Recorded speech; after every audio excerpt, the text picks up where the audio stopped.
into your rubrics area. Now, you may have noticed when we demoed like assignments or it gives you the option to add rubric right from that page. And if you already have your rubrics made, you can click on that and it'll show you a list, or it has the button create new and it just opens a new window. Now, it may be easier if you have your rubrics already laid out in advance. You can go to tools. I don't think it's in this list. It's in course admin. So remember, course admin is going to be your go-to thing if there is something you are missing, cannot find, because it lists everything that you could possibly want for your course. You can separate them by category this way. So you'll see rubrics is under assessment, or if you just want them organized alphabetically, you can leave them under name. But we do have the rubric tool here. And I know I mentioned it yesterday, but I want to reiterate is that after you add a rubric to an assignment, it will be locked. So, and it shows up with this little lock notification icon. So it says that, you know, you're using this for assessment, but you cannot edit it and you cannot delete it. So you're going to want to kind of verify your rubrics first before you add them to an assignment. Can I just clarify? Is it just the rubric that can't be added or changed, or is the whole assignment also locked? Just the rubric. Okay. Just the rubric is, but the other things you can still change. So up at the top here, you'll see we have new rubric. And one of the things that I like about this rubric tool is that it's very customizable in terms of how you want points to be and overall approach. So it does always have you enter a title at the top. All right, and then you'll see here we have a couple things that you can do. So the first one is type analytic or holistic. So analytic is our traditional rubric with the criteria that you have down across the bottom. And then holistic kind of lets you just give more of a general area and say, if you do this, you'll score at least a 75. If you do this, you'll score at least a 50. So a little bit different approach. And then you'll see we have this reverse level order button. So if we start out, I'm going to go with the analytic because that's a little more to it, but I like reverse order level, so I like the one to be on the left. You can add additional point values going across here. So maybe you have 5 categories, maybe you only have 3. So it's real easy to click the delete button and kind of go through. And of course, all of these are editable. So you can do basic, whatever your typical categories are. And then of course you can change your point values as well. So do you have to always assign point values? Nope. Okay. So if you're looking at scoring here, you can do no score, so you don't have to put points. The other option is custom points. So you could make each criterion a different point value. So, you know, for me, I'd have like the math concept. I could type, it will be helpful. I might have it, and I did basic, proficient, advanced. So I might do this one at 1 and a max of 10 points. But then, you know, my next criterion, like for me, grammar might only be worth half of that because our focus is on the math. So you can customize them like that. If you do the typical points, it'll have the value at the top. And then once again, the no score. Now, one of the other things is that you can add criterions to the same one. So if you only have 3 categories, but then you can also add a whole separate criterion group. One of the things that I like that for is that I do some stuff in mine that are like kind of pass-fail items. So like they either have it or they don't. So you can have multiple pieces to your rubric to match whatever you're looking for. So up here I have 3. I could even have 4 up here, but down here I only have the 2 because you either did it or you didn't. like maybe you're missing your bibliography, like that sort of, you know, that's, you know, and yeah. Not being an important part of the paper, but just a, you know, yeah, okay. Yes. So like for me, I do it, like, do you have 50 data points? Like maybe you only have 40. I told you to get 50. So Right. you either have 50 or you don't. And let me be clear, the bibliography is always important, but a lot of times they forget it. And so it's just being able to give some feedback on that and hold accountable. Yes. So the one other thing about this type of rubric that sometimes throws people off is, so like you can put in, whatever you want for all of the items. It does give you this initial feedback. So if there's something that you commonly say in response, you can type in that like generic comment here. You can type more when you're actually grading, but if there's something that you say a lot for that type of area, you can put them in here as well.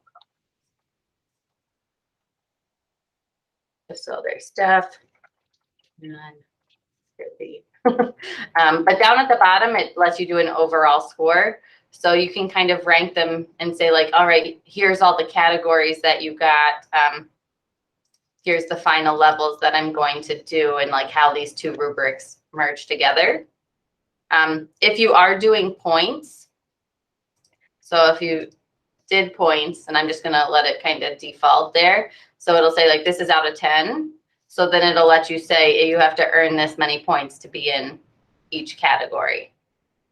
So you could say like, maybe they're going to get the 50 here, and it'll count the 3 here and the 2 here, whichever it is, and it'll tally it up and say like, here's the overall category. And of course you can override that. So you can say like, oh, maybe they only did earn 3 points, but it was something that I don't care about as much as something else. So I'm still going to put them in level 3 because the parts that were super important, they did well on. So you can kind of pick and choose that. And I'll show you one in action for those items. But when there's additional options here, at this point, I have not seen reason to use these ones, because it's make it hidden from students or hide the rubric until feedback is published. So I have not found a case for that, but if you need it, there is also, Erin, this one's special for you, hide scores from students. So you still have the point values there, but they don't have to see the point values. And then there's a personal description for just you. So if you wanted to give yourself a reminder about how you're planning on scoring, or like what your intentions were, or, sometimes I would be like, oh, well, if they give me 30 out of their 50 points, I'll give them this score. And so like things to help you be consistent, you can leave yourself little notes there. But when you're done, you can hit close, and then you'll see it just shows up here, and you get a summary of what the options are that you get. So if we go and look at one, so I have a rubric on my discussions. So under discussions, we go to assess topic. I have the rubric tied to it. But I can look at a student. Oh, sorry, hold on, wait. My pop-up has opened somewhere else. I don't know where.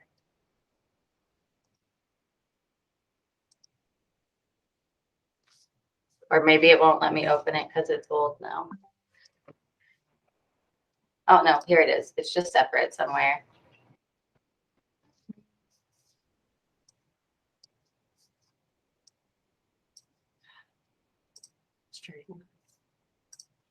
Sometimes my computer does this. See, they're all open over here. I just cannot find them.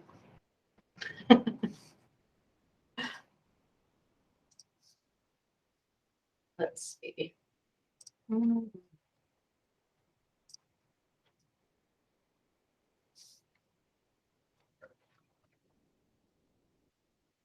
right, guys, technical difficulties. Yeah. Every once in a while I open new tabs, and I don't know if it's because there's so many screens or what, but the tabs do not show anywhere. And so like when I look here, like I can see them over here. Here's the rubric tabs. But when I click on them, they don't open. So we'll just change browsers real quick. Hopefully it will. I thought I was the queen of many tabs. That's you've got to a whole new level. I have way too many tabs. My husband often yells at me if I use his computer because he gets it back and there's like 40 tabs open. I don't understand what's happening. And every time Riley and I do anything, I'm like, hold on, I cannot find my tab. All right, back through it. Assess topic. There we go.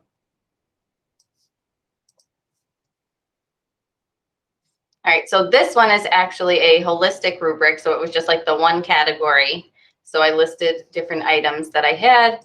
I could pick it. It'll give them like a criterion score here based on the numbers that I entered. So I said they had to get at least a 70. But then up over here, I can actually adjust his score to whatever I want that actual percentage to be. So in real life, he didn't actually meet all of the requirements. So I gave him the 0, but he was only missing one thing. So his actual score, I gave him a 6.5. Do you ever get complaints about the numbers being different then, or is that? No, I did not get any. Okay. And that's only because it's going up at that point. Like I'm imagining if you had clicked off the middle one of the 70% and you gave him a 6.5, then you would get complaints. But Yes. it's always, yeah, okay. Yeah, so I always go down and then bump them up if I need to. And if you Right. scroll down further, there's options. You can leave feedback here. So with the video note and different things. But one thing I don't think we'll go over this a little bit more, but you can see all of the students' posts in one spot when you're doing an assessment like that. So this is a holistic rubric. So it's just the one row and it gives you a couple percentages, and then you can adjust the score as necessary. I tend to prefer letter grades. And I use the ABCD, F, but I have the philosophy of grading of everything has to be satisfactory to earn a C. So if things are not satisfactory, the best it can be is a C minus. Like if you don't have a thesis, it's C minus and probably more like a D or an F even. So those move up and down. So it's like a threshold element. You have to do all of these things to reach the threshold. So it sounds like more I would need the holistic than the other one, the analytic. Yeah. Yes. So I think the analytic, it could work if you wanted to like assess all of the pieces separately, because if you choose that hide score option, like at the bottom for that overall, instead of doing level 1, level 2, like you could put A, B, C, D as your options. So I think it's worth testing out to see which one works better. Okay. Because I don't view them as, I don't break them down by like you get 5 points for grammar, you get 10 points for a thesis. It's a overall, these are all inextricable to me. So that's, yeah. Yes. So then it sounds like it would probably be good. All right. Let's see. I think this one. All right. So this is an assignment submission, and this is where I have my other type of rubric. So I'm going to go ahead and look at that.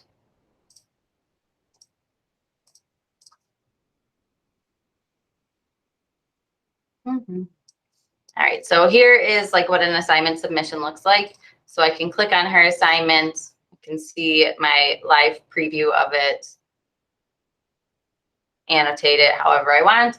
And then over here, I have the evaluation and feedback area. So here is my rubric. So when I click on it, I can go ahead and score her as needed. So I did a couple different parts here. So this first part, I just did the 4 categories. I like to do a separate no submission column for rubrics. So it automatically calculated her scores. You have the option to add feedback on each criterion. So if I wanted to explain or elaborate more, I could have. Then I had a separate area down here. My points were a little different, so I didn't need as much. Once again, I could add feedback on each one. And then, so I actually overrode her score for the whole rubric.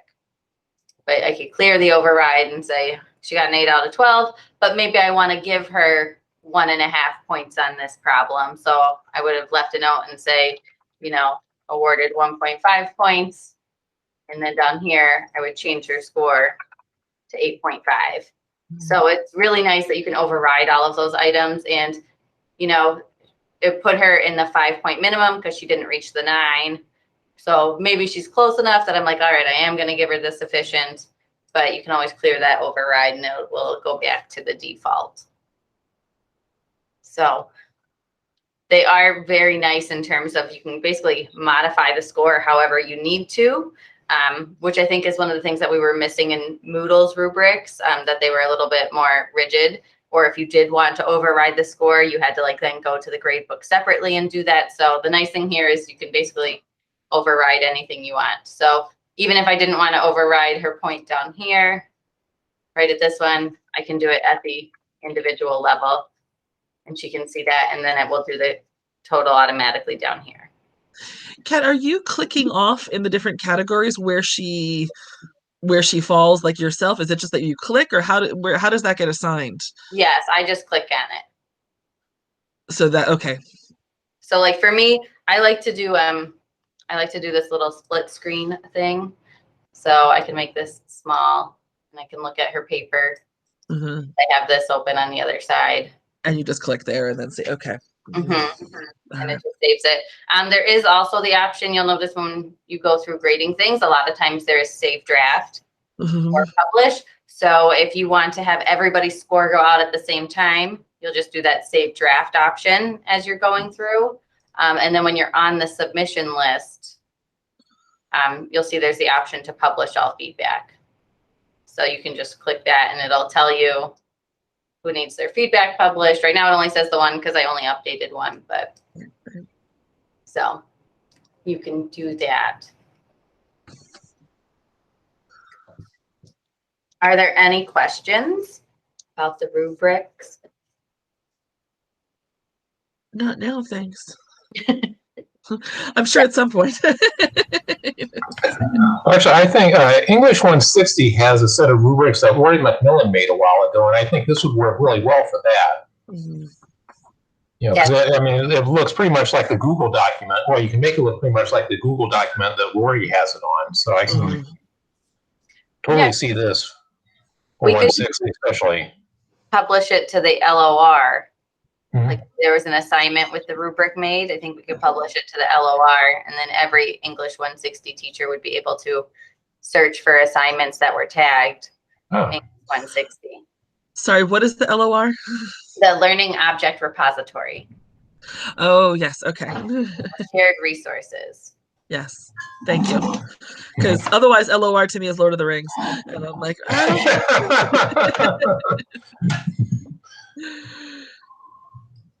did not think that's what you meant. It would be nice, but you know. All right, then. That's all I have for rubrics.